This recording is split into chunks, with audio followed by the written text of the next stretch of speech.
L'installation de l'EconoKit se fait en moins d'1 heure. Toutes les pièces nécessaires à son installation sont fournies dans l'emballage. Bulleur, réacteur, diffuseur, essence ou diesel, tuyaux silicone et tous les colliers de serrage. Pour son installation, il vous sera nécessaire d'avoir les outils suivants. Un tournevis plat, une perceuse avec forêt de 12 mm normale ou étagée, une pince coupante ou un cutter. Étape 1, le bulleur, qui est le réservoir d'eau. Commencez par choisir l'emplacement du bulleur dans une zone chaude à l'abri des courants d'air froid, par exemple derrière le radiateur de refroidissement du moteur.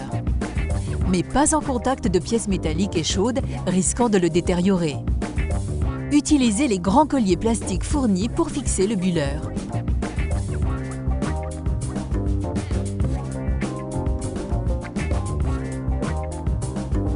Attention à ne pas obstruer le dessous du bulleur par lequel l'air rentre.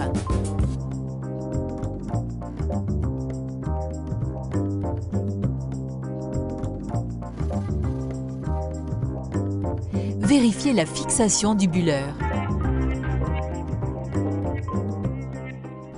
Étape 2, le réacteur.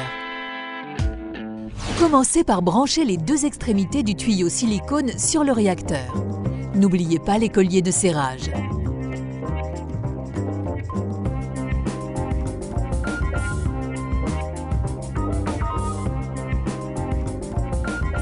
Serrez ces colliers avec le tournevis plat.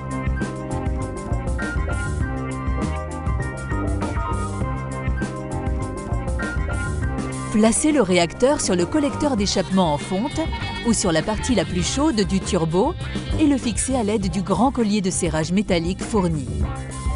Attention, le collecteur d'échappement est parfois peu accessible. Attention à ce que le tuyau en silicone ne touche pas l'échappement.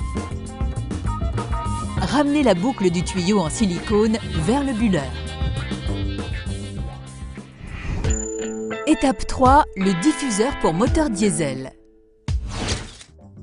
Montez le diffuseur dans le collecteur d'admission en plastique ou caoutchouc, de préférence au plus près du turbo ou dans une zone de petit diamètre.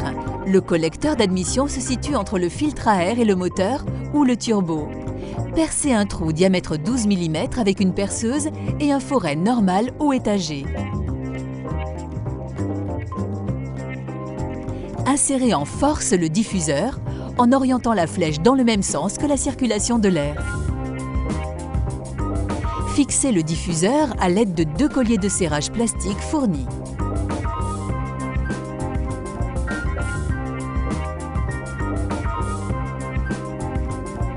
Pour les moteurs essence, utilisez le petit diffuseur avec l'embout en forme d'aiguille et piquez-le dans une durite en aval du volet d'accélérateur.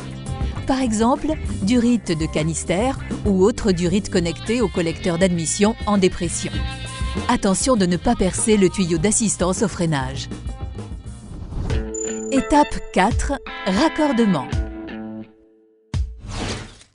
Le tuyau fourni mesure 2 mètres. Suffisant, mais assurez-vous bien de couper au bon endroit. La liaison entre le bulleur et le réacteur doit être la plus courte possible. Évitez de dépasser 1 mètre. L'entrée et la sortie du réacteur sont interchangeables, aucune erreur possible.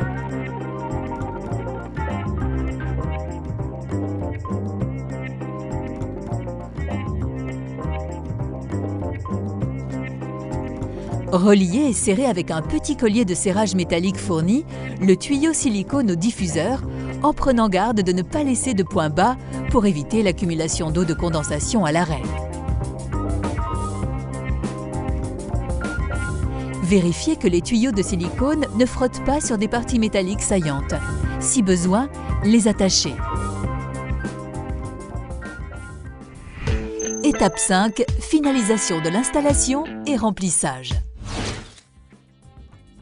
Dévisser le bouchon et remplir le bulleur d'eau de pluie propre ou d'eau déminéralisée, moteur arrêté, jusqu'au niveau maximum qui est visible par le dessus lorsque le flotteur atteint le niveau du bouchon.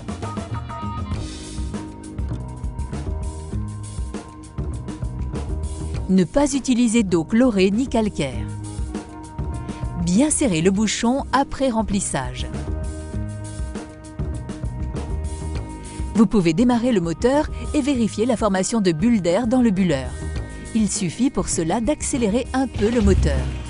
Sur les moteurs turbo, la formation de bulles débute plus bas dans les tours lorsque le véhicule roule.